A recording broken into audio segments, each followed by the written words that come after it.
কামলার বিল গাম শুকানোর আগে আগে পরিশোধ করে দাও বাবা। বাবা এই সম্পদটার মালিক তুমি, অতএব তুমি এটা লইয়া যাও। বারবার ফিরে ফিরি করার পরে ওই কামলা বেটা পুরা গাভীর ফালটা নিয়ে গেলেন।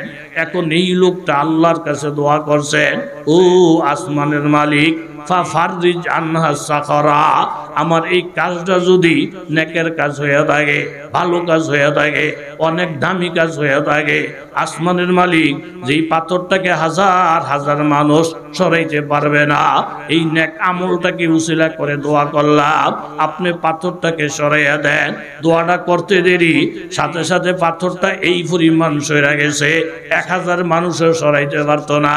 যেই পরিমাণ সরলে এখন আর মৃত্যুর আশঙ্কা নাই। আলো ভিতরে ঢুকবে, বাতাসও ভিতরে ঢুকবে, ভিতরে থেকে চিৎকার দিলে বাহিরের মানুষও আওয়াজ শুনতে পাবে। জোরে বলেন সুবহানাল্লাহ। তাহলে লেনদেন যার পরিষ্কার, দেনাদারদেরকে দেনা দিয়ে দেয়। আস্তা হাদিস শরীফের মধ্যে আছে, কোন মানুষ ইন্তেকাল করলে আল্লাহর নবীকে যদি জানাজা পড়ানোর কথা বলতেন, তো নবী যেসব প্রথম জিজ্ঞাসা করতেন, এই লোক তার কাছে কেউ কি কোনো টাকা পানা আছে, হ্যাঁ কি কারো কাছে ঋণী আছে? যদি বলতেন যে ইয়া রাসূলুল্লাহ লোকটা ঋণী, তো নবীজি বলতেন আমি জানাজা পড়াইব না। কারণ নবীজি যেই জানাজার ইমামতি করেন, ওই উম্মতের গুনাহ মাফ হইয়া জান্নাতের ফয়সালা হইয়া যায়। জোরে বলেন সুবহানাল্লাহ। এই ঋণী মানুষের জানাজা আমি পড়াইলে জান্নাতের ফয়সালা হবে না, আমার জানাজাটা বেকার যাবে। হ্যাঁ, আমি জানাজা পড়াইতে পারি। ওনার এই ঋণ দায়িত্ব নেওয়ার মতো যদি কেউ বলে ইয়া রাসূলুল্লাহ আমি দায়িত্ব নিলাম, আমি গ্যারান্টি দিলাম, এরকম ঋণের ফয়সালা না কইরা আল্লাহ নবী জানাজাও পড়াইতেন না। এটা ইনশাআল্লাহ মনে থাকবো তো। একটু তিতা তিতা বয়ান হইতাছে নাকি? ঠিক আছে নিও কাকা? হেতার হইছে মানুষ চিকুর বাকুর, আমিও পারি, কিন্তু হেডিও দরকার, হেডিও জোরে বলেন কি দরকার। বাপ মারা গেছে, পোলা হইছে 2টা, মাই 1টা। কোন পোলা কয়টা, মায়ে কয়টা?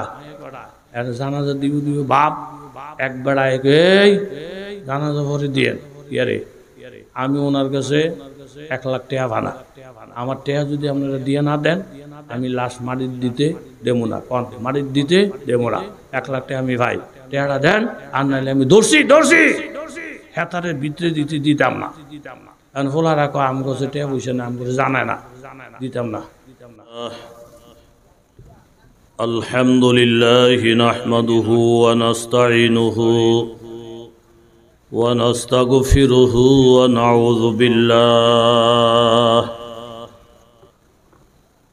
নাউযু বিল্লাহি মিন শুরুরি আনফুসিনা ওয়া মিন সাইয়্যাতি আ'মালিনা। من يهده الله فلا مضل له ومن يضلله فلا هادي له، ونشهد أن لا إله إلا الله وحده لا شريك له، ونشهد أن سيدنا ومولانا محمدا عبده ورسوله أرسله بالحق بشيرا ونذيرا وداعيا إلى الله بإذنه وسراجا منيرا. أما بعد فأعوذ بالله من الشيطان الرجيم. بسم الله الرحمن الرحيم. فلا وربك لا يؤمنون حتى يحكموك فيما شجر بينهم ثم لا يجدوا في أنفسهم حرجا مما قضيت ويسلموا تسليما. وقال النبي صلى الله عليه وسلم لا يؤمن أحدكم حتى يكون هواه حتى يكون هواه تبعا لما جئت به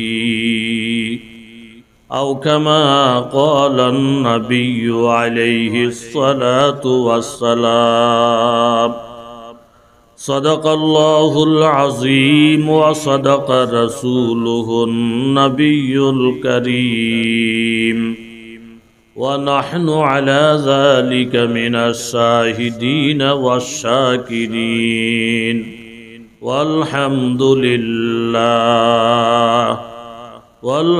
لله رب العالمين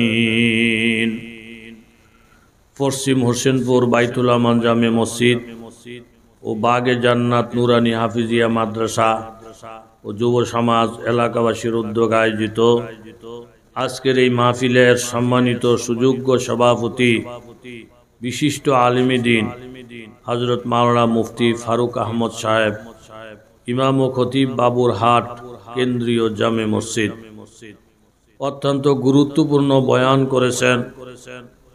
ঐতিহ্যবাহী উজানি মাদ্রাসার সুযোগ্য মহাপরিচালক হযরতুল আল্লামা হযরত মাওলানা মাহবুব এলাহি মুহতামিম উজানি মাদ্রাসা। অত্যন্ত গুরুত্বপূর্ণ বয়ান করেছেন হযরত মাওলানা মুফতি আবুল কালাম আইয়ুবী সাহেব।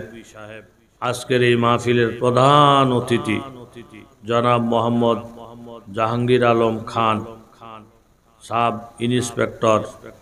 মাহফিল পরিচালনায় আছেন হযরত মাওলানা সাইফুল ইসলাম সাহেব, ইমাম ও খতিব পশ্চিম হোসেনপুর বাইতুল আমান জামে মসজিদ। উপস্থিত আছেন দিগার হযরত উলামায়ে কেরাম, মুরব্বিয়ানে আযম, বিভিন্ন জায়গা থেকে আগত ইসলাম প্রিয় কোরআন হাদিস প্রিয় মুসলমান ভাইরা। আল্লাহ পাকের দরবারে অসংখ্য অগণিত শুকরিয়া, যিনি দয়া মায়া করে আপনাকে আমাকে বিভিন্ন মহল থেকে বাছাই করে পছন্দ করে কোরআন হাদিসের মজলিসে আসার বসার তৌফিক দান করেছেন। দিল থেকে অন্তর থেকে কালিমাতুশ শুকর আদায় করি আলহামদুলিল্লাহ। মুখতাসর কিছু আলোচনা করার মানুষে পবিত্র কালামুল্লাহ শরীফ থেকে আয়াতে কারিমা, রাসূল আরবি সাল্লাল্লাহু আলাইহি ওয়াসাল্লামের অসংখ্য হাদিস থেকে বরকতের জন্য হাদিস পাঠ করেছি। বলার মতো যোগ্যতা, ইস্তেদাত, কাবিলিয়ত কিছুই আমার মধ্যে নেই। আল্লাহ তাআলা মেহেরবানি করে এই মজলিসে যেই কথাগুলো বললে আমার আপনার সকলার ফায়দা হবে, এমন কিছু জরুরি কথা এই অধমকে আল্লাহ তাআলা বলার তৌফিক দান করেন। দিল থেকে বলি আমিন। উজানির মুহতামিম হুজুর আল্লামা মাহবুব এলাহি দামাত বারাকাতুহু আস্তে আস্তে আস্তে আস্তে অনেক গুরুত্বপূর্ণ বয়ান করেছেন। আল্লাহ তাআলা এই কথাগুলোর উপরে আমাদের সকলকে যেন আমল করার তৌফিক দেয়। প্রত্যেকে দিল থেকে অন্তর থেকে বলেন। কি বলবেন আপনারা বলেন, আর একটু জোরে বলেন। আল্লাহ তাআলা যত কাজ করেন, যত হুকুম আল্লাহ পাক করেছেন, সব বান্দার মঙ্গলের জন্য। বুঝে আসুক চাই, কথা বলেন, বুঝে আসুক চাই না আসুক। যেমন এক লোক, গরিব মানুষ, রেল স্টেশনে দাঁড়াই রয়েছেন, রেলগাড়িতে সফরে যাবেন, গাড়ি আসছে, লাফ দিয়া গাড়িতে উঠছেন, থার্ড ক্লাসের প্যাসেঞ্জার। ওইটা দেখে যে দাঁড়ানোর মতো কোনো জায়গা নেই। এরকম হয়নি মাঝে মধ্যে? কথা বলেন, হয় কি না? ধাক্কা ধাক্কি অস্থির, উপরের দিকে তাকিয়ে দেয়, সিলিং এর মধ্যে কিছু জায়গা খালি আছে যেখানে মানুষ ব্যাগ ট্যাগ রাখে। আজকে খালি রেখে উনিও লাফ দিয়া সিলিং এ উঠছেন। এটা তো আসলে বসার জন্য বানায় নাই। লাফ দিয়ে উঠার পরে দেখে ছাদের সঙ্গে মাথা ঠেকে। এখন শরীরটার পুরা জায়গা হয় না। শরীর ভিতরে রাখলে ফাও বাইরে, ফাও ভিতরে দিলে শরীর, কথা কর, ফাও ভিতরে দিলে শরীর বাইরে। বেকায়দা বাপ, চলার সুবিধা না। যেমন নামাজের কথা বললে বেকায়দা, রোজার কথা বললে বেকায়দা, হক হালাল মোতাবেক চলার কথা বললে বেকায়দা। যেই কথাগুলো আমলের, যখন এই বয়ানটা করে মান আখাযা শিবরাম মিনাল আরদ কেউ যদি অন্যায়ভাবে কারো জমিন থেকে এক বিগত পরিমাণ জায়গা জোর দখল করে নেয়, ফাইন্নাহু ইউতাওয়াকুনা সাবিনা আরদা, 7 তবক জমিন তার গর্দানে গলায় ঝুলিয়ে রাখা হবে। পরের হক নষ্ট করলে আল্লাহ তাআলা মাফ করবে না, গীবত শাকায়াত করলে আল্লাহ মাফ করবেন না। এমন কঠিন কঠিন বয়ান যখন শুরু হয়, বহু মানুষের রুচ লাগে না। এরকম মানুষ সমাজে কথা বলেন আছে না নাই? আরো জোরে বলেন আছে না নাই? এই জন্য শুরুটা যদি গলত হয়, নতিজা গলত হবে। বাড়ির পাশে যুদ্ধ, বহু লোক দূর দূরান্ত থেকে ময়দানে গিয়ে জেহাদ করতেছেন, কারো হাত নাই, কারো পাও নাই। বাড়ির কাছে বসে বসে গুডুর গুডুর গুডুর গুডুর। বউ কয়, তুই মুসলমান না? হা, তুই মূর্তি না? তোর মতো দুনিয়ার মানুষ দূর দূরান্ত থেকে আইসা বাতিলের পক্ষে যুদ্ধ করে তলোয়ার নিয়া, আর তুই এখানে বৈশা বৈশা মুসলমান মুসলমান দাবি করস, তুই মূর্তি না?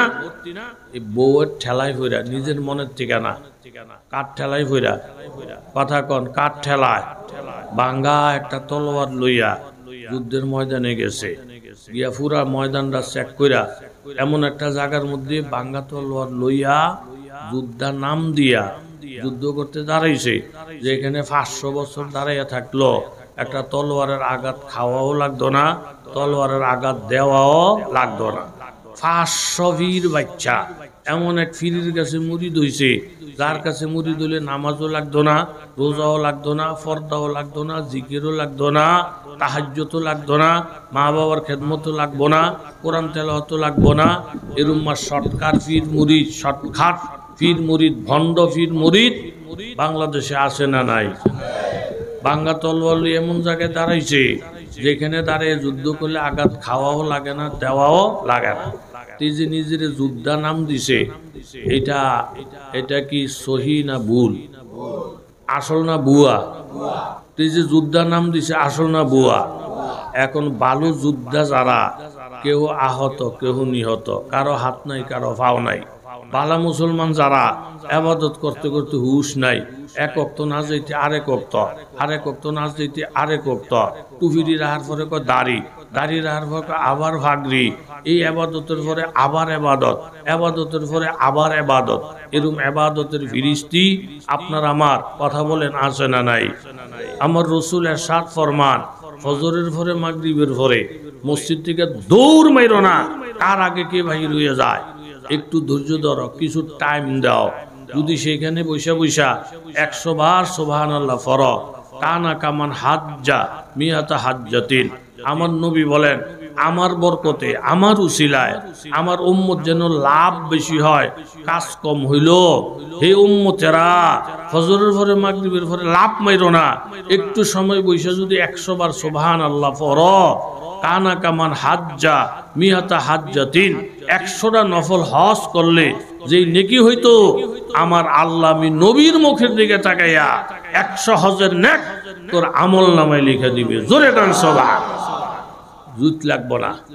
দেখবেন মসজিদে গিয়া কাল বাইরে বাইরে ঘুরে, বলা কো দাদা কি এই যে সামনের কাতারও জায়গা খালি, লন আপনার আমি গিয়া সামনে বই, আজকে 30 বছর নামাজ করি, বেশি বদর বদর করিস না, আগে গিয়ে বইলে বাড়িতে টিনা, বাড়িতে দেরুইব, তাহলে কোন টাইমে বমো, কয়েকটা সব যাওয়ার জন্য শেষ, 2টার মধ্যে বইবি, তোর আমার আগে যেন কেউ বাড়িতে না পারে, আগে বারণের জায়গাটা বিচরা। এই কাজ তো লোক কথা কন আছে না নাই?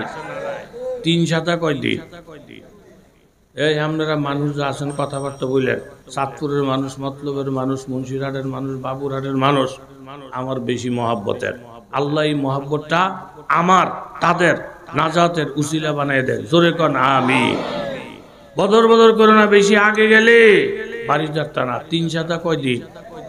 21 দিন পরে এক নেতায় খুতবা আরম্ভ হয়েছে, গিয়ে দুয়ারটাত বইছে, ইমামে জন নজর করে মাগবো, এতে 10-12টা বাড়ির মালিক এটার দাফড়ে এলাকার গরিব কাঙ্গাল থরথর থরথর করে কাফে। এরকম একটা নেতা দুয়ারটার মধ্যে বসছে, জাউন্না মাসের লাথি, আউন্না মাসের লাথি, ইন্না লিল্লাহ ইন্না লিল্লাহ। এই খুতবাটা শেষ কইরা ফরজটা কইরা রাতা দিয়ে ধরছে, কাকা এই দেশের মোরল আপনারা, আপনি লাথি গাউন্না জায়গার মধ্যে দাঁড়াইছেন, জাউন্না মাসের লাথি, আউন্না মাসের লাথি, আপনি আধা ঘন্টা আগে যদি আসতেন, এই ফ্যানের তলে যায় নামাজ বিছিয়ে দিতাম। আপনাদের সেবা করতে পারলে আমরা নিজেদেরকে ধন্য মনে করি। আধা ঘন্টা আগে আসলেই তো সুন্দর জায়গা পাইতে। হুজুরের কথাটা ভালো কইছে না খারাপ? জোরে কন, ভালো না খারাপ? এই হুজুরকে ভালা কথা জুত লাগে না। খোসাই একটা জবাব দে, হুজুর আমগো মতন আজাইরা থাই না, আজাইরা থাই না। আচ্ছা, হুজুরের কথা তার কথা কি মিল পাওয়া গেছে? কথা কন, পাওয়া গেছে? হুজুরে যখন খোসা মারছে, হুজুরকে আমরা কেন ভালা নিয়ে গেছিনি? তোর কাছে মহব্বত না থাকতে পারে, আমগরে মহব্বত করুন না কিছু লোক আল্লাহ তাআলা কুদরত দিয়া বানাইয়া রাখছে। কথা বলেন ঠিক কিনা? হুজুরকে আমগো মতন আজাইরা থাকেন না, সময় না থাকলে না আসতে। আল্লাহর মেহরবানি আজানের আগে আমগো মসজিদ ভরে যায়, আজানের আগে আমাদের মসজিদ ভরে যায়। আপনারে ভালো কথা বললাম, তেরা জবাব। হুজুরগো মতন আজাইরা থাকি না, না আসলে না আসতেন। ভালো কথা বলছি, তেরা জবাব দিলেন। এটা কিন্তু চৌধুরী সাহেব ঠিক করেন নাই। যখন হুজুরে ধরে বইছে, এতে একটা মুস্কি আসি দেখো, হুজুর 3-21 দিন পরে যাইছি, আমি সেটেন না, আজকেও আহনের নিয়ত আছিল না। হুজুর কয় ইন্না লিল্লাহ, 21 দিন পরে যাই কুদুর খুরখুর খুরখুর করতে আইছে, আজকে বলে নিয়ত আছিল না। তো আইছেন কা? হুজুর আঙ্গ মেয়ে লোক আবার আলেম বক্ত, তবলিগের তালিমের মধ্যে যায়, হুজুর গো বয়ান শোনে বোরকা মুড়ো দিয়া। কোন হুজুরে বলে বয়ান করছে? ঘরের পুরুষ লোক যদি একে একে 3 জুমা বাদ দেয়, মেয়ে লোক অটোমেটিক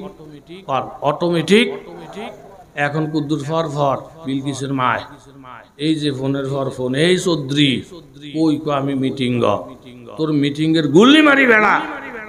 আমি হিসাব রাখছি যে 3য় জুমা, আজকের জুমা হাজির না হইলে আমার কহালের মধ্যে আগুন, গরম ভাত। তোর কপাল নাই, অটো তালাক হয়ে যাব। তালাকের পরে অবৈধ স্বামী লইয়া ঘর করতাম না, অবৈধ স্বামী সংসার করতাম না। হুজুর এই কথা হই না, শরীরের মধ্যে জ্বর উঠে গেছে, আরে কয় কিতা, আরে কয় কিতা। হুজুর ব্যস্ততা থাকা সত্ত্বেও সব থুইয়া মসজিদের দুয়ারটার মধ্যে দাঁড়াইছি। সব ওই লোক না হইলে না হোক, অন্তত বউটা যদি ঠিক থাকে এর দূরই আমার সারব, সব লাগতো না। এই খাইত্যতের মানুষ সমাজের মধ্যে আছে না? না, আল্লাহ জয় মোমেন কি নয় ঈশান নইয়ার, আল্লাহ জয় মোমেন কি নয় ঈশান নইয়ার, গুফতার মে রফতার মে আল্লাহ কি বুরহান, কাহারি ও গাফারি ও কুদ্দুসি ও জবরুত, ये चार আনাসার হুতু বনতা হি মুসলমান। গুনার কাজ কইরা আরেকজনের আইল ঠেইলা, মা বাবারে ফিটাইয়া, আলেমের সাথে যুদ্ধ কইরা, এরকম বিবির সাথে খারাপ ব্যবহার কইরা, মদ খাইয়া গাঞ্জা খাইয়া ঠেলাই ফুরে যদি মসজিদে যান, এই বেটার নামাজ আর ইবাদত করে যিনি মসজিদে গেছেন ওই লোকের নামাজ, এই 2 নামাজ আসমান জমিন ব্যবধান হবে। জোরে বলেন ঠিক কিনা? ফজরের আজান মসজিদে নববীতে, জোরে বলেন কোথায়? আরো জোরে বলেন, মসজিদে নববী। হযরত আলী রাদিয়াল্লাহু আনহু মসজিদে নববীতে জামাত ধরার জন্য ঘর থেকে বাহির হইছেন। আসলে নিয়ম এটাই। কিছু কিছু মানুষের আস্থা ধারণা, কিছু কিছু মানুষ বয়ান করে, এই মসজিদের আবাদত দিয়া মসজিদের আবাদ করেন, মসজিদের আবাদ করেন, 24 ঘন্টার আমল মসজিদের মধ্যে তাজা করেন। আরে 24 ঘন্টার আমল তুমি মসজিদের মধ্যে আবাদ করবা, অথচ আল্লাহ রাসূল হাদিসে ইরশাদ ফরমান, লা তাজালু বুয়ুতাকুম কুবুরা, তোমরা তোমাদের ঘর কবর বানাইও না। মসজিদের মধ্যে ফরজ পড়ো আর সুন্নত নফলগুলা ঘরের মধ্যে পড়ো, তাহলে তোমার ঘরের মধ্যে বরকত হবে, ঘরের মধ্যে নূর হবে, তোমার দেখা দেখি নারীরা নামাজি হবে, তোমার দেখা দেখি ছেলে মেয়েরা ইবাদতে উৎসাহিত হবে, তোমার ঘর যেন কবরের মতন অনাবাদ হয়ে না থাকে। কবরে যেমন আমল নাই, কবরে ইবাদত নাই, তোমার ঘর কবর বানাইও না।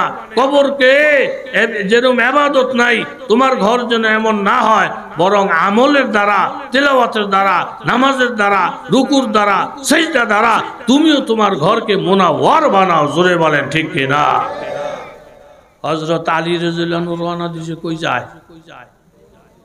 এই কথাবার্তা কন আপনারা কই যায়? মসজিদে।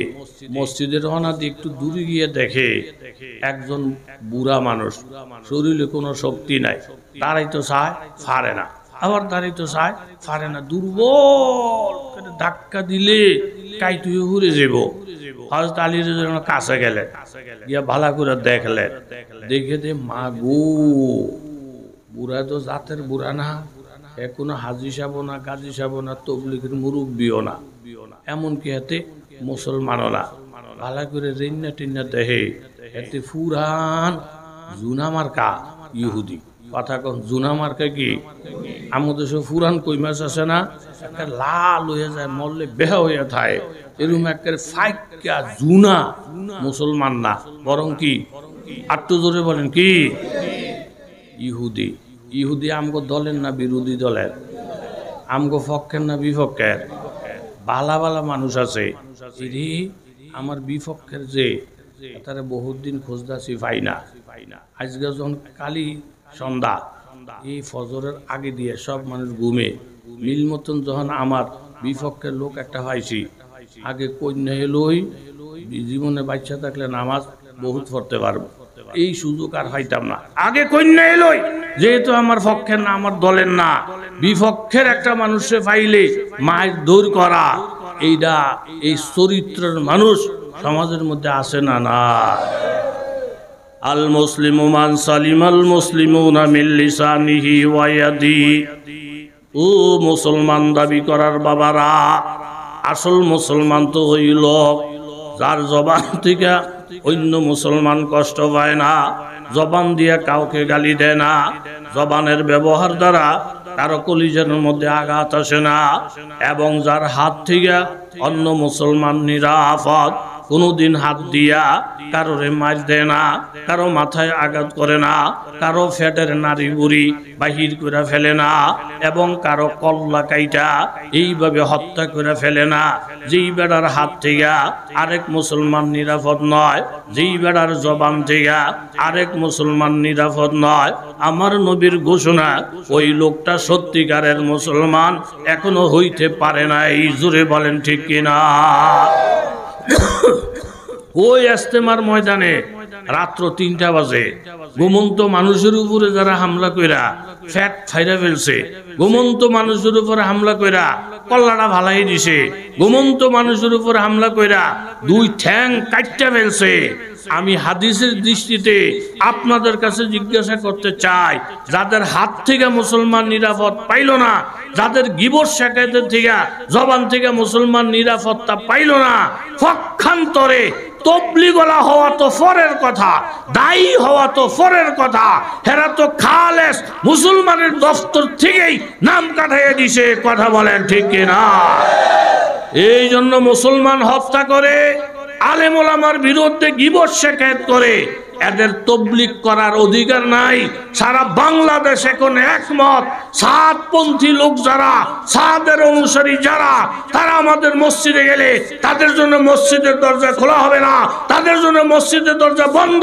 যেই তবলিগওয়ালারা আলেমের সাথে আছে, আলেমের প্রশংসা করে, যাদের জবান দিয়া মুসলমান কষ্ট পায় না, হাত দ্বারা মুসলমান কষ্ট পায় না, আসল দায়ী, আসল তবলিগওয়ালা তারা, যাদের সাথে আলেম আছে। কথা বলেন ঠিক কিনা?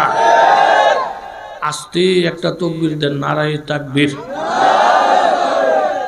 ও মা, আমি নারে তকবীর কইলি কি আপনি নারে তকবীর নি কইবেন? কি কইবেন? নারায়ে তাকবীর, নারায়ে তাকবীর। এত সোজা না। যেই মুসলমানের হাত থেকে আরেক মুসলমান নিরাপদ না, সে তো মুসলমানই না। কথা জোরে বলেন ঠিক কি না? হযরত আলী রাদিয়াল্লাহু আনহু নিয়ত করলেন একজন ইহুদির উপকার করবেন, যেহেতু উনি বুড়া। বুখারী শরীফের হাদিসে আছে, একটা কুকুর কূপের পারে পিপাসায় কাতর, জীবন যায় যায় যায় যায় বাপ, কিন্তু কূপের ভিতরে লাইমা বালতি দিয়ে পানি উঠাইব, এই শক্তি কুকুরের আসেনি। কথা কন, আসেনি। এর মধ্যে একজন বেশ্যা, গুনাহগার, রেন্ডি প্রতিটা রাস্তা দিয়ে যায়। কুকুরের দূর অবস্থা দেখা তার দিলে মায়া লাগছে, তার পরনের মধ্যে চামড়ার মৌজা, গলার মধ্যে ওড়না ফেসানো, ওড়নাটারে সিরা রশ্মি বানাইছে, চামড়ার মৌজা, পানি লাগলে মৌজা নষ্ট হয়ে যাব, এটা যাইন না, চামড়ার মৌজাটার মধ্যে রশ্মি লাগাইছে, কুফির নিচে ফালাইয়া পানি উঠাইছে, কুকুররে খাওয়ায়, আবার পানি উঠেছে, কুকুররে খাওয়ায়, আবার পানি উঠেছে, কুকুররে খাওয়ায়, বারবার পানি খাইয়া কুকুরের রূপ ফিরাইছে, কুকুর ন্যাজ লাইরা তারে স্বাগতম জানাইছে, মাগো আপনি আমারে বড় উপকার করছেন। যারে উপকার করছে মানুষ নয় কুকুর, অহন কথা কইত না, মানুষ নয় কুকুর, মাখলুকের মধ্যে কুকুর একটা নিকৃষ্ট প্রাণী। ইহুদি তো মানুষ, কিন্তু এটা কুকুর, এই নিকৃষ্ট প্রাণীটার উপকার করছে। যে উপকার করছে এখন আলেম না, এখন হাজি সাহেব না, গাজী সাহেব না, হ্যাঁ একজন নিকৃষ্ট গুনাহগার। কুকুরের উপকার করার পরে ওই জমানার নবী আল্লাহ তাআলা ওহীর মাধ্যমে জানাইয়া দিছে, ও আমার পয়গম্বর, আপনি এই রাস্তায় সামনে গেলে একজন গুনাহগার মেয়ে লোককে দেখতে পাইবেন, সে একটা পিপাসু কুকুরের পানি খাওয়াইয়া মরা কুকুরটারে জীবন আনাইছে। ওই মেয়ে লোকটাও গুনাহগার, কুকুরও হইল আমার প্রাণীদের মধ্যে নিকৃষ্ট প্রাণী। আপনি মেয়ে লোকটাকে জানিয়ে দেন, এই কুকুরটারে পানি খাওয়াইয়া উপকার করার কারণে আমি আল্লাহ তাআলা তার জীবনের সব গুনাহ মাফ কইরা তার জন্য জান্নাতের ফয়সালা কইরা দিলাম। এই যেই পৃষ্ঠার মধ্যে এই হাদিস, এই পৃষ্ঠার মধ্যে উল্টাটাও আছে। আরেকজন মেয়ে লোক বড় নেককার, এরকম 6 তসবিহ তার ছুটা যায় না, 12 তসবিহ তার ছুটা যায় না, তারে কোনো দিন কোনো পরপুরুষে দেখে না, 5 ওয়াক্ত নামাজে কোনো কসুরি হয় না, যাকাত রোজার মধ্যে কোনো কসুরি নাই। এত বড় ইবাদতওয়ালা, এত বড় তবলিগওয়ালা, এত বড় ফাকরিওয়ালা, এত বড় গাস্তওয়ালা, এত বড় সিল্লাওয়ালা, ইবাদতের মধ্যে কোনো কসুরি নাই, সব লাইনের ইবাদত তার কাছে যথাযথ আছে। কিন্তু একটা অভ্যাস ছিল বড় খারাপ, একটা বিড়ালকে বাইন্দা রাখে, তারে স্বাধীনতা দেয় না, আবার তারে পর্যাপ্ত পরিমাণ খাওয়ানো দেয় না। যেমন বাংলাদেশেও এরকম বহুত বড় বড় শিল্পপতি পাওয়া যায়, ধনাঢ্য ব্যক্তিরা পাওয়া যায়, এরকম নামি দামি এলাকার লোক পাওয়া যায়। ওই ময়মনসিংহ থেকে একটা কাজের মেয়ে রাখছে, মেয়েটার মা নাই, মেয়েটার বাবা নাই। ওই 30 থেকে একটা কাজের বুয়া রাখছে, ওই কাজের বুয়ার আপনজন কেউ নাই। এই মেয়েটারে সোজা পাইয়া হাত পাও বাইন্দা থুইয়া দেয়, অন্য বাসায়ও কাজ করতে দেয় না, নিজেও তারে ঠিক মতন খাবার দেয় না, নিজেও তারে ঠিক মতন কাপড় চোপড় দেয় না। কয়দিন পর পর আমরা পেপার পত্রিকা দেখি গৃহকর্মীর উপরে অত্যাচার, নির্মম অত্যাচার, ছেঁকা দিয়া না খাওয়াইয়া নানান রকমের অত্যাচার কইরা শেষ পর্যন্ত পুলিশে খবর পাইলি বাড়িওয়ালারে গ্রেফতার করে। এই মেয়ে লোকটার আমলের মধ্যে কোনো কসুরি নাই, শুধু একটাই তার দোষ, কুকুরটার বিড়ালটারে বাইন্দা রাখে, তারে পর্যাপ্ত খাবার দেয় না, আবার সাইরাও দেয় না, যেন সে ইচ্ছা মতন দূর থেকে পোকামাকড় খাইয়া জীবনটা বাঁচাইতে পারে। এই একটা বিড়ালের কষ্ট দিছে, বিড়ালের থেকে মানুষের দাম কত বেশি, মার দাম কত বেশি, বাবার দাম কত বেশি। একটা বিড়ালের সাথে তুমি তোমার আম্মারে আরেক সাইডে করো, তোমার আব্বারে আরেক সাইড করো, আলেমুল আমাদেরকে আরেক সাইড করো। একটা বিড়ালের কষ্ট দেওয়ার কারণে ওই যুগের নবীকে আল্লাহ তাআলা ওহীর মাধ্যমে জানাইয়া দিয়েছে, হে আমার পয়গম্বর, অমুক এলাকায় গেলে দেখবেন একজন ফরদাওয়ালা মেয়ে লোক, তাহাজ্জুদওয়ালা মেয়ে লোক, জিকির আজকারওয়ালা মেয়ে লোক, কিন্তু মেয়ে লোকটা একটা কুকুরের বারবার বারবার কষ্ট দিতেছে। তারে জানাইয়া দেন এই কুকুরটারে কষ্ট দেওয়ার কারণে তার জীবনের যতগুলা নেক আমল আছে সব বরবাদ হইয়া আমি আল্লাহ তাআলা তার জন্য ঠিকানা বানিয়ে রাখছি জাহান্নাম। জোরে বলেন নাউজুবিল্লাহ। তাহলে কামলারেও কষ্ট দিও না বাবা, মা বাবারও কষ্ট দিও না, আলেম উলামারও কষ্ট দিও না। মুসলিম শরীফের রিওয়ায়াত এবং বুখারী শরীফের রিওয়ায়াত, বুখারী শরীফের মধ্যে এই হাদিসটা 14 পারার প্রথম পৃষ্ঠার মধ্যে আছে, বাবু এরকম আসহাবুর রাকিব, তিনজন মানুষ সফরে বাহির হইছে, বাহির হইয়া রাস্তার মধ্যে এমন কঠিন বৃষ্টি পাইছে, বৃষ্টির থেকে বাঁচার জন্য এরা দৌড়াইয়া একটা গুহার ভিতরে গর্তের ভিতরে ঢুকছে, যে কোন রকম বৃষ্টিটা থামে গেলে আমরা নিজ গন্তব্যের দিকে রওনা দেব। এই গুহাটার ভিতরে ঘুমাইতেছেন না আপনারা? ইয়ো কাকা ঘুমাইছেনি? তাহলে আস্তে তকবীর দেন, নারায়ে তাকবীর, নারায়ে তাকবীর। এই তকবীরের বহুত ফায়দা। কিছু কিছু মেয়ে লোক পুরুষের উপরে সন্দেহ, হে কুলসুম গো, কয় কি তোর ভাই মনে মাহফিলে যায় না? না না, তুই মাতার দিয়ে গেছে, আরে হেতে যে খারাপের খারাপ, তুই মাতার দিয়ে কোনো বিড়ি গায়, যে খাইছ যেগুলো মাহফিলে যাইত না। নারে তকবীরের লোক আল্লাহু আকবার বললে আওয়াজ যাইবনি ভাই, কথা কন। মেয়ে লোক টের পাইবে তোর আব্বাই মাহফিল গরম পানি কর, আল্লাহু আকবার কইছে, এ সওয়াবও পাইবেন। মেয়ে লোকের সাথে একটা খারাপ ধারণার পরিবর্তে ভালো ধারণাটাও পাইবেন। নারায়ে তাকবীর, নারায়ে তাকবীর। ইসলামের আলো। ওনাদের ধারণা গর্তটার ভিতরে গেলে বৃষ্টি যখন থাইমা যাবে আমরা আমাদের গন্তব্যস্থানে যাব।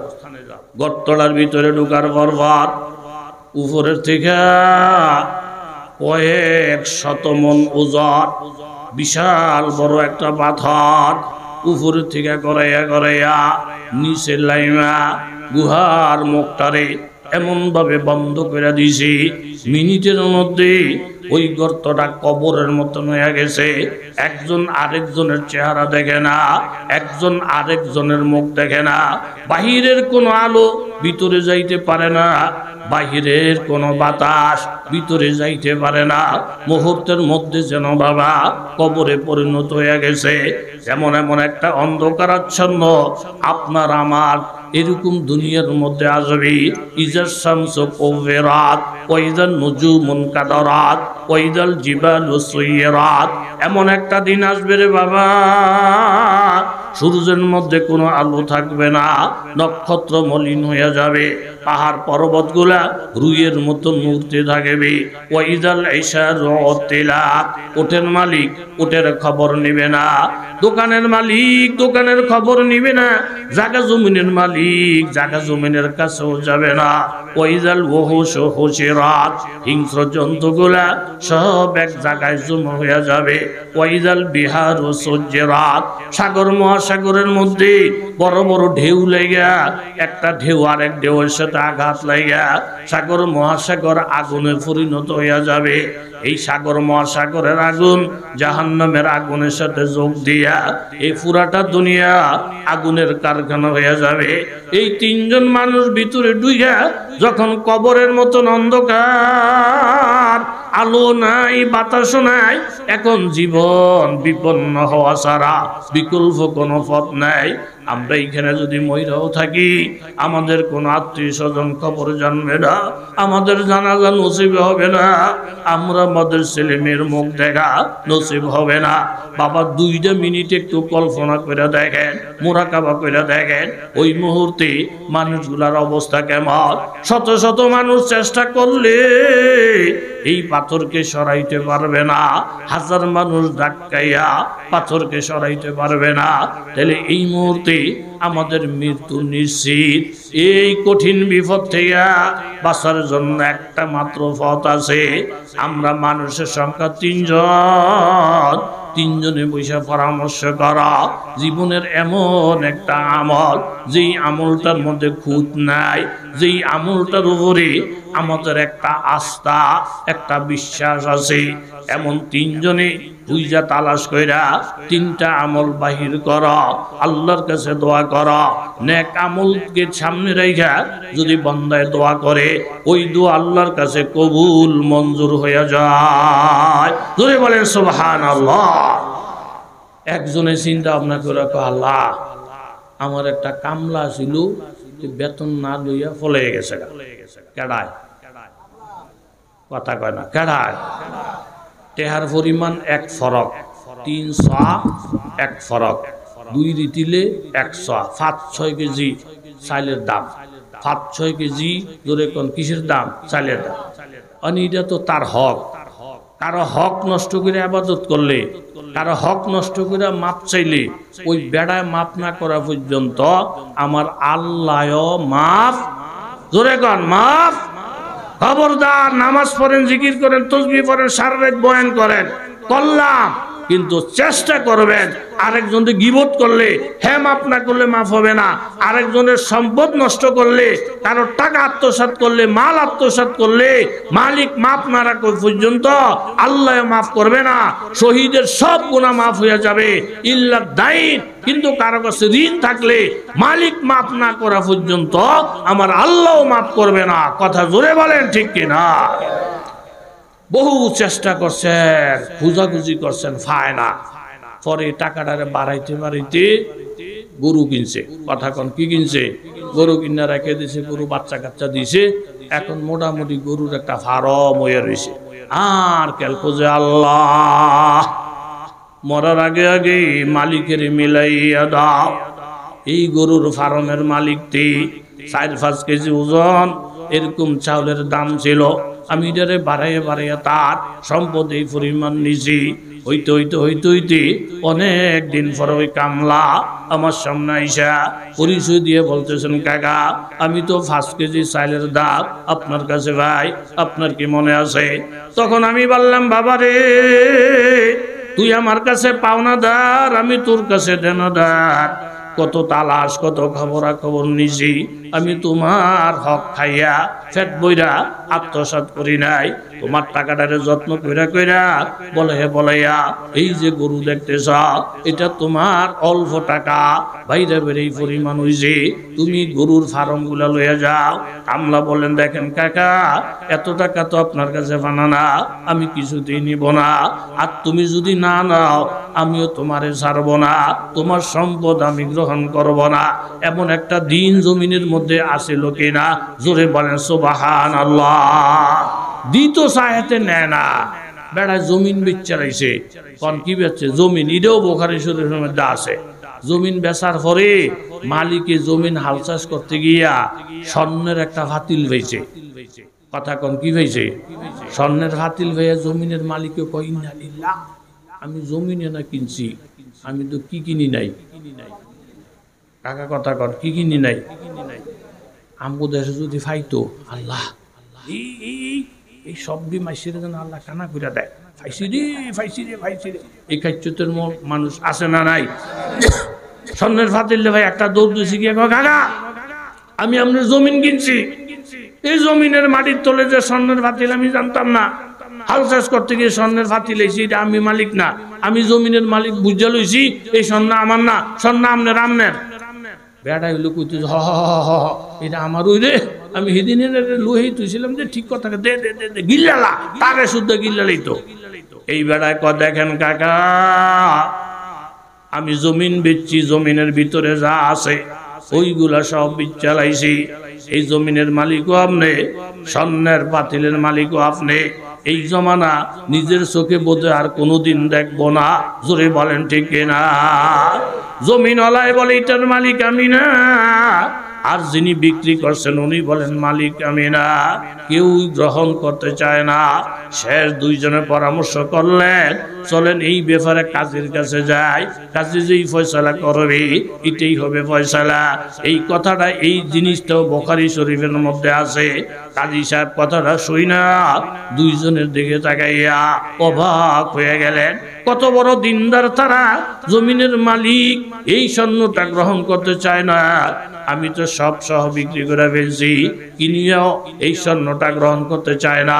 আমি জমিন কিনছি, আমি তো স্বর্ণের ফাতিল কিনি নাই। তখন কাজী সাহেব বুঝতে পারলেন এই দুইটা লোক আল্লাহর ভয়ে ভীত, দুইজন লোক বড় আল্লাহওয়ালা। জিজ্ঞাসা করেন, বাবা আপনার ছেলে আছে কিনা? বলে আছে। কিনুন না বেটারে জিজ্ঞাসা করলেন, বাবা আপনার মেয়ে আছে কিনা? বলে আছে। তাইলে আমি যে ফয়সালা দিব আমাকে কাজী হিসাবে আপনারা মানবেন তো? বলে হা। তাহলে যিনি বিক্রি করছে আপনার ছেলেটাকে জমিন কিনুন না বেটার ছেলের সাথে বিবাহর ফয়সালা করে দেন, বিবাহ ফরাইয়া দিবেন। আর এই বিবাহর মধ্যে যে খরচটা লাগবে, এই ফাতিলটা বিক্রি কইরা বিবাহর খরচ আদি কইরা যেই টাকাটা থাকবে, এই টাকাটা সেলিমের ওয়ারিশ হয়ে যাবে। জোরে বলেন সুবহানাল্লাহ। কামলার বিল গাম শুকানোর আগে আগে পরিশোধ করে দাও বাবা। বাবা এই সম্পদটার মালিক তুমি, অতএব তুমি এটা লয়ে যাও। বারবার বারবার ফিরে ফিরে করার পরে ওই কামলা বেটা পুরা গাভীর ফালটা নিয়ে গেলেন। এখন এই লোকটা আল্লাহর কাছে দোয়া করছেন, ও আসমানের মালিক, ফাররিজ আনহা সাখরা, আমার এই কাজটা যদি নেকের কাজ হয়ে থাকে, ভালো কাজ হয়ে থাকে, অনেক দামি কাজ হয়ে থাকে, আসমানের মালিক যেই পাথরটাকে হাজার হাজার মানুষ সরাইতে পারবে না, এই নেক আমলটাকে উসিলা করে দোয়া করলাম, আপনি পাথরটাকে সরাইয়া দেন। দোয়াটা করতে দেরি, সাথে সাথে পাথরটা এই পরিমাণ সরে গেছে, 1000 মানুষও সরাইতে পারত না। যেই পরিমাণ সরলে এখন আর মৃত্যুর আশঙ্কা নাই। আলো ভিতরে ঢুকবে, বাতাসও ভিতরে ঢুকবে, ভিতরে থেকে চিৎকার দিলে বাহিরের মানুষও আওয়াজ শুনতে পাবে। জোরে বলেন সুবহানাল্লাহ। তাহলে লেনদেন যার পরিষ্কার, দেনাদারদেরকে দেনা দিয়ে দেয়। আস্তা হাদিস শরীফের মধ্যে আছে, কোন মানুষ ইন্তেকাল করলে আল্লাহর নবীকে যদি জানাজা পড়ানোর কথা বলতেন, তো নবী যেসে প্রথম জিজ্ঞাসা করতেন, এই লোকটার কাছে কেউ কি কোনো টাকা পানা আছে, হ্যাঁ কি কারো কাছে ঋণী আছে? যদি বলতেন যে ইয়া রাসূলুল্লাহ লোকটা ঋণী, তো নবীজি বলতেন আমি জানাজা পড়াইব না। কারণ নবীজি যেই জানাজার ইমামতি করেন, ওই উম্মতের গুনাহ মাফ হইয়া জান্নাতের ফয়সালা হইয়া যায়। জোরে বলেন সুবহানাল্লাহ। এই ঋণী মানুষের জানাজা আমি পড়াইলে জান্নাতের ফয়সালা হবে না, আমার জানাজাটা বেকার যাবে। হ্যাঁ, আমি জানাজা পড়াইতে পারি। ওনার এই ঋণ যে দায়িত্ব নেওয়ার মতো যদি কেউ বলে, ইয়া রাসূলুল্লাহ আমি দায়িত্ব নিলাম, আমি গ্যারান্টি দিলাম, এরকম ঋণের ফয়সালা না কইরা আল্লাহ নবী জানাজাও পড়াইতেন না। এটা ইনশাআল্লাহ মনে থাকবো তো। একটু তিতা তিতা বয়ান হইতেছে নাকি? ঠিক আছে নিও কাকা? হেতা রইছে মানুষ, শিখপুর বাকুর আমিও পারি, কিন্তু হেডিও দরকার, হেডিও জোরে বলেন কি দরকার। বাপ মারা গেছে, পোলা হয়েছে 2টা, মাই 1টা। কন পোলা কয়টা, মাইয়া কয়টা? জানাজা দিব দিব বাপ এক বেড়া, এই জানাজা ভরে দিয়েন। ইয়ারে আমি ওনার কাছে 1 লাখ টাকা ভানা, আমার টাকা যদি আপনারা দিয়ে না দেন, আমি লাশ মাটির দিতে দেবো না। কন মাটির দিতে দেবো না, 1 লাখ টাকা আমি ভাই টাকাটা দেন, আর নাহলে আমি দর্শি হেতারের ভিতরে দিতাম না। কারণ ফোলারা কয় আম কাছে টাকা পয়সা না, আমি জানায় না, দিতাম না, পারতাম না, সেরকম দিতাম না। তাহলে বাহে যদি ঋণ থেকে কবরে যায়, এই লাশটা কি ডাইন দিকে যাইব না বাম দিকে? কোন দিকে? আপনাকে তো জ্ঞান বুদ্ধি বালার দিকে ডাইন নাম কইতেছেন। এক জায়গায় জিজ্ঞেসি ডাইনে যাবো না বামে যাবো, একটু উঁচুর দিকে যাইব। তার মাথা ঠিক আছে নি? ওই যে মোরগার ভাড়া, আপনার এই মেঘনা ব্রিজটা ভাড়া হইলে মোগরা ভাড়া আসেনি, জোরে কোন আসেনি? এই ডাইন দিকে একটা মসজিদ আছে, এই রাস্তাটার তলে। আমি একদিন আইতে সময় দেখি এই মসজিদের মধ্যে যে মাইক, এই মাইকটা উর্ফির দিকে দিয়া থইছে। কি রে, এই আজান কি আল্লাহ ঋণী হোনায়? উর্ফির দিকে মাইক দিছে গা। কারে জিগেমু ওর ওই ফার্সের এই মুরগা ভাড়া মসজিদের ইমাম খতিব মাওলানা মহিউদ্দিন খান। একদিন হেরে আমি ফোন করলাম, মহিউদ্দিন ভাই আপনার মসজিদের দক্ষিণ দিয়ে যে ছোট্ট একটা মসজিদ, আজান দেয় না? দেয় দাও তো। মাইকটা দিয়ে উঁচুর দিকে দিয়ে আসছি কি আল্লাহ দিন হোনায়? বলছে না না না, ঘটনা 2টা না। কিছে? প্রথম মাইক দিয়েছে উত্তর দিকে, দিশের দোকানদার অভিযোগ দিছে মাইকের আওয়াজ ডিস্টার্ব হয়। তখন মাইক ঘুরে দিছে দক্ষিণ দিকে, এই হ্যানের দোকানদাররা কয় এই মাইকের আওয়াজ হেতাক ডিস্টার্ব হয়। এরপরে দিছে পূব দিকে, হেতারা কয় ডিস্টার্ব হয়। এরপরে দিছে পশ্চিম দিকে, হেতারা কয় ডিস্টার্ব হয়। অনহিটারে উর্ফির দিকে তুইছে। এরকম ফোংডা মানুষ বাংলাদেশ, কথা জোরে কর, আছে না নাই? বেড়া যখন কইছে এই বেড়ার কাছে আমি 1 লাখ টাকা পাও না, টাকা পরিশোধ না করলে আমি কবর দিতে দেবো না। 2 ফোলার একটাও মাথা তোলে না যে আমার বাহিরে ঋণ দেখা কবর কেমনে দিই, দেয় না। মায়াড়ায় আয়া কান্দা দিস, কান্দা দিয়ে কয় বাবা এত জায়গা জমিন ভাইদেরকে দিয়ে গেলা, একটা ভাই আমার বাবারে মুক্ত করতে চাইল না। ও ফাওনা দারাঙ্কের আমার বাবার কাছে কি 1 লাখ টাকা আপনি পাইতেন? বলে হা, আপনি যদি আমাকে আধা ঘন্টা সময় দেন আমি যেইখানে পাই 1 লক্ষ টাকাই না, আমার বাবারে আখেরাতের বিপদ থেকে বাঁচামো কাকা, আমার আব্বারে মাফ করে দেন, আমার আব্বারে অপমান করেন না। আর না হয় আপনি আমার সঙ্গে চলেন, আমি আমার বাড়ি থেকে 1 লক্ষ টাকাই না, আমার বাবারে ফার করতে চাই, আমার বাবারে আটকায় রাখতে চাই না। মেয়েটার কথা শুই না এই বেটায় বললেন, ও এলাকার জনপ্রতিনিধিরা, এলাকার গণ্যমান্য ব্যক্তিরা, আসলে এই লোকের কাছে আমি 1 লক্ষ টাকা পাইতাম না, বরং এই লোকটা আমার কাছে 10 লক্ষ টাকা আমানত রেখে গেছে। এটা এলাকার কেউ জানে না, দুনিয়ার কেউ জানে না। তখন আমি নিয়ত করছি, এই লোকটার আসল সন্তান যে, এই লোকটার দরুদি সন্তান যে, তারা আমি 10 লক্ষ টাকা দেব।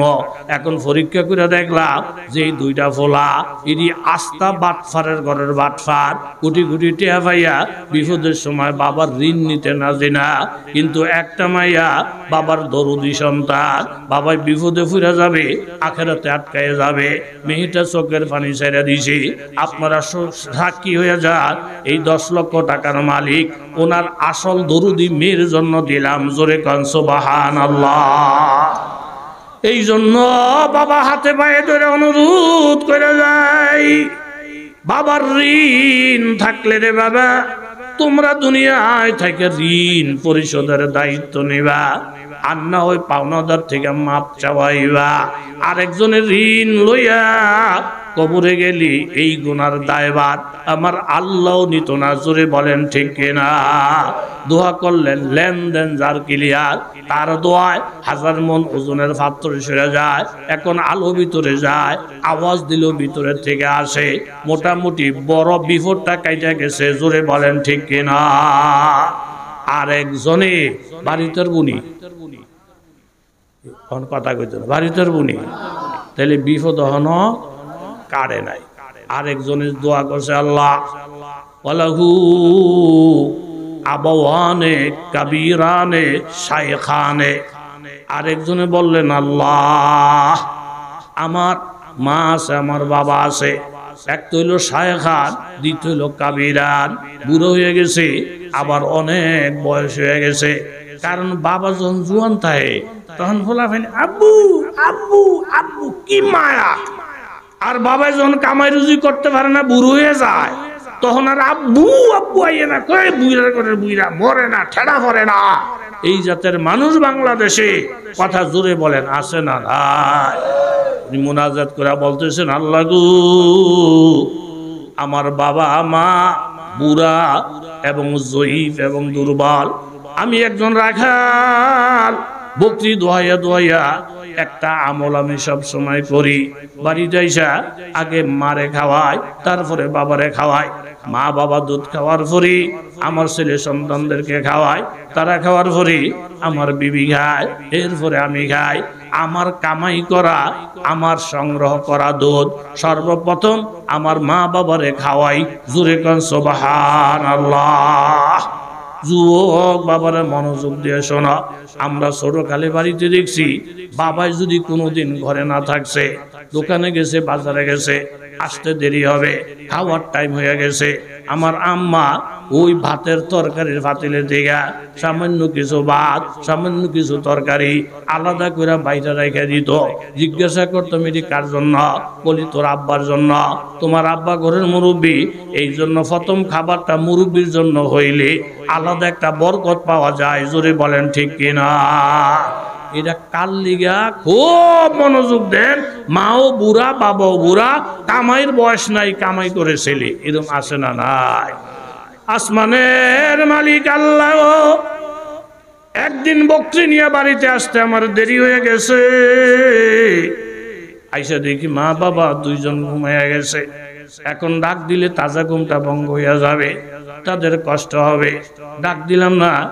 আবার যদি বাচ্চাদেরকে এখন দুধ খাওয়াইয়া দেয়, এতদিন কষ্ট করে যে একটা আমল ধরে রাখছি, ওই আমলটাও নষ্ট হইয়া যায়। এই জন্য দুধের পেয়ালা নিয়ে মা বাবার শিওরের পাশে দাঁড়াইয়া আছি। এর মধ্যে বাচ্চাগুলা কান্নাকাটি কইরা আমার হাতে ধরে পায়ে পড়ে, কিন্তু তাদেরকে খাওয়াই না। গভীর রাত্রে মা বাবার যখন ঘুমটা ভাঙছে আগে মারে দুধ খাওয়াইলাম, পরে বাবারে দুধ খাওয়াইলাম, এরপরে বাচ্চাদেরকে খাওয়াইলাম, বিবিরে খাওয়াইলাম, আমি খাইলাম। ও আসমানের মালিক, আমি একজন অযোগ্য সন্তান হইয়া মা বাবারে যে খেদমতটা করলাম, এটা যদি আপনার কাছে দামি হইয়া থাকে, এই বিপদের মুহূর্তে পাথরটাকে সরাইয়া আমাদের জীবনটা ভিক্ষা দেন। এই দোয়াটা করার সাথে সাথে এই পাথরটা এই পরিমাণ দূরে সরে গেল, ভিতরে থেকে আমরা আসমান দেখতেছিলাম। জোরে বলেন সুবহানাল্লাহ। তাহলে মা বাবা যেন কষ্ট না পায়, এরকম একটা কুকুরের একটা বিড়ালের কষ্ট দেওয়ার কারণে যদি একজন নেককার মহিলা ঠিকানা হয় জাহান্নাম। তুমি যদি তোমার মারে কষ্ট দাও, বাবারে কষ্ট দাও, তুমি যত বড় নামাজি হও, যত বড় তসবিহওয়ালা হও, যত বড় ফাকরিওয়ালা হও, বুখারী শরীফের হাদিস অনুযায়ী তোমার ঠিকানা জান্নাত না জাহান্নাম বাবা, এটা তুমি বিবেচনা করলে পাইবা। জোরে বলেন ঠিক কিনা? কষ্ট হয়ে গেছে নি? কি রে ভাগিনা, মুনাজাত ধরতাম নি, ধরে লেতাম।